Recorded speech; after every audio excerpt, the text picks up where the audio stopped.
Hello everyone, welcome to my YouTube channel. ये हमारा JavaScript से रिलेटेड सेकंड ट्यूटोरियल है और आज की इस वीडियो में हम इम्प्लीमेंटेशन के बारे में देखेंगे कि किस तरह से हम जावास्क्रिप्ट को एचटीएमएल के अंदर इम्प्लीमेंट करते हैं।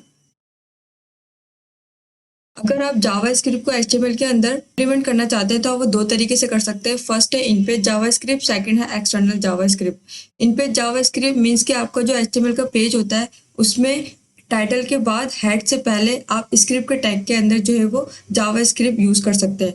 उसके बाद एक्सटर्नल जावास्क्रिप्ट मीन्स कि आप एक अलग से फाइल बना लें जावास्क्रिप्ट की और उस फाइल को एचटीएमएल के अंदर लिंक करवाएं। उसके बाद जो है आप इजीली अप्लाई कर सकते हैं। अब इन दोनों का हम एक एक करके जो है वो प्रैक्टिकल करेंगे ताकि आप लोग को और अच्छे से समझ में आ जाए। तो चलिए वीडियो को शुरू करते हैं। तो फ्रेंड्स, अपने प्रोग्राम में आने के बाद देखिए मैंने यहाँ पे एक सिंपल से एचटीएमएल डॉक्यूमेंट की फाइल ली हुई है और यहाँ पे हम अपना कोड लिखेंगे और इसका रिजल्ट जो है हम यहाँ पे चेक करेंगे। तो सबसे पहले मैं आपको इन पेज जावास्क्रिप्ट बताती हूँ कि इन पेज जावास्क्रिप्ट में हम किस तरह से जो है वो अपना जो है वो कोड लिखेंगे। तो देखिए यहाँ पे ये जो टाइटल है, टाइटल के बाद हेड से पहले हम यहाँ पे सबसे पहले एक स्क्रिप्ट का जो है वो टैग ओपन करेंगे और देन क्लोज करने के बाद हम यहाँ पे एक कमांड लिखेंगे, जावास्क्रिप्ट की कमांड। मीन्स कि अगर हम जावास्क्रिप्ट को यहाँ पे रन करवाना चाहते हैं तो उसके लिए हमें एक कमांड लिखनी होती है, वो है डॉक्यूमेंट डॉट राइट और ब्रैकेट के अंदर अगर आप कुछ स्ट्रिंग में लिखना चाहते हैं, स्ट्रिंग मीन्स के आप कोई अल्फ़ाबेट में लिखना चाहते हैं तो आप लिखेंगे इन्वर्टेड कोमास के अंदर। जैसे कि यहाँ पे मैं लिख लेती हूँ हेलो हेलो वर्ल्ड और यहाँ पे लास्ट में आपको लाजमी जो है वो कॉलम लगाना होगा। तो कॉलम लगाने के बाद देखिए मैं इसको सेव करती हूँ। सेव करने के बाद यहाँ पे आके इसको रिफ्रेश करूंगी तो देखिए यहाँ पे जो है वो हेलो वर्ल्ड यहाँ पे लिखा हुआ आ गया। अगर मैं इसको कॉपी करके अगेन आपको दिखाऊं और यहाँ पे अगर कुछ और लिख लूँ मैं, हेलो एवरीवन, और इसको मैं सेव करूं और यहाँ पे आके रिफ्रेश करूं तो देखिए यहाँ पे जो है इसके साथ ही जो है वो यहाँ पे ये लिखा हुआ आ गया अगेन। तो ये तो हो गया है कि इन पेज जावास्क्रिप्ट में आप हेड से पहले किस तरह से अप्लाई कर सकते हैं। अब इन पेज के अंदर सेकंड जो है आप किस तरह से लगाएंगे कि आप इसी को मैं इसको कॉपी कर लेती हूँ। कॉपी करने के बाद ये जो हमारा बॉडी है, बॉडी जहाँ पे हमारा एंड हो रहा है और यहीं पर ही हम इसको आके पेस्ट कर देंगे। पेस्ट किया मैंने और यहाँ पे मैं कुछ और लिख लेती हूँ। जैसे कि मैं यहाँ पे लिख लेती हूँ हेलो कोडिंग स्किल्स और इस वाली लाइन को मैं रिमूव कर देती हूँ। इसको मैं सेव करके यहाँ पे रिफ्रेश करूंगी तो देखिए यहाँ पे भी हमारा जो कोड है वो रन हो रहा है। तो इस तरह से आप इन पे जावास्क्रिप्ट के अंदर आप हेड के अंदर भी और बॉडी से पहले भी जो है वो अप्लाई कर सकते हैं जावास्क्रिप्ट को।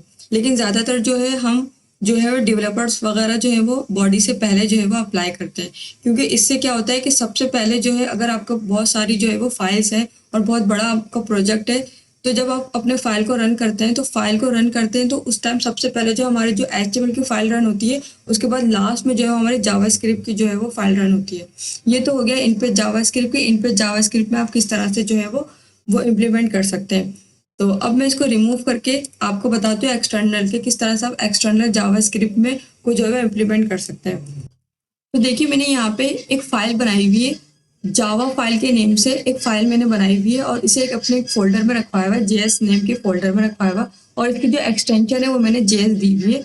तो देखिए अब मैं यहाँ पे सबसे पहले इसको रिफ्रेश कर देती हूँ और देखिए यहाँ पे इस वाली फाइल के अंदर आके अब जब अपनी कोई अलग से फाइल बना लेंगे एक्सटर्नल फाइल तो यहाँ पे आपको स्क्रिप्ट का टैग लिखने की जरूरत नहीं है। आप सिर्फ सबसे पहले सिंपल सा जो अपना कमांड लिखेंगे जो हमने अभी लिखा था डॉक्यूमेंट डॉट राइट।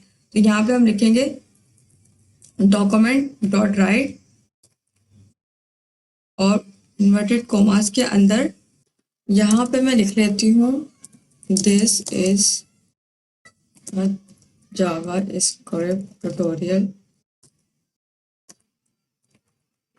और लास्ट में जो है सेमीकोलन लगाऊंगी। इसको मैंने सेव किया फाइल को और यहाँ पे आके देखिए अपने टाइटल के बाद मैं यहाँ पे इस वाली फाइल को यहाँ पे लिंक कराऊंगी। तो यहाँ पे सबसे पहले हम स्क्रिप्ट लिखेंगे। क्लोज करने के बाद हम यहाँ पे स्क्रिप्ट के अंदर यहाँ पे एक src करके लिखेंगे, ये होता है सोर्स। इसके अंदर हम अपनी फाइल जहाँ पे हमारी फाइल रखी हुई है उसका फोल्डर का नेम लिखेंगे यहाँ पे। तो यहाँ पे हम जेएस लिखते हैं, जेएस हमारे फोल्डर का नेम है और ये जो आ रहा है हमारी फाइल का नेम है, देखिए यहाँ पे। तो यहाँ पे मैं इस फाइल का नेम लिख लेती हूँ, ठीक है, Java file dot JS. JS इसके एक्सटेंशन कहलाती है, ठीक है। तो मैंने इसको जो है वो सेव किया। सेव करने के बाद देखिए अगेन मैं इसको रिफ्रेश करूंगी तो देखिए यहाँ पे ये लिखा हुआ आ गया, ठीक है। तो देखिए यहाँ पे इस तरह से भी आप अलग से जो है जावा स्क्रिप्ट की फाइल बना के यहाँ पे एचटीएमएल में लगा सकते हैं। ये हमारी कहलाती है एक्सटर्नल जावा स्क्रिप्ट। तो देखिए यहाँ पे आपको बस स्क्रिप्ट का टैग नहीं लिखना है, आप कुछ भी यहाँ पे लिख सकते हैं। जैसे कि मैं यहाँ पे लिख लेती हूँ तो हाय हेलो हेलो, इस तरह से भी आप कुछ भी लिख सकते हैं अपना प्रोग्राम। और यहाँ पे आके आप रिफ्रेश करेंगे तो देखिए यहाँ पे ये अगेन यहाँ पे लिखा हुआ आ गया। तो इस तरह से आप जो है वो इम्प्लीमेंट कर सकते हैं एचटीएमएल के अंदर जावा स्क्रिप्ट को। तो आई होप कि आपको ये समझ में आया होगा। तो वीडियो प्लीज़ अच्छी लगे तो लाइक कीजिए और चैनल को सब्सक्राइब कीजिए। Thank you.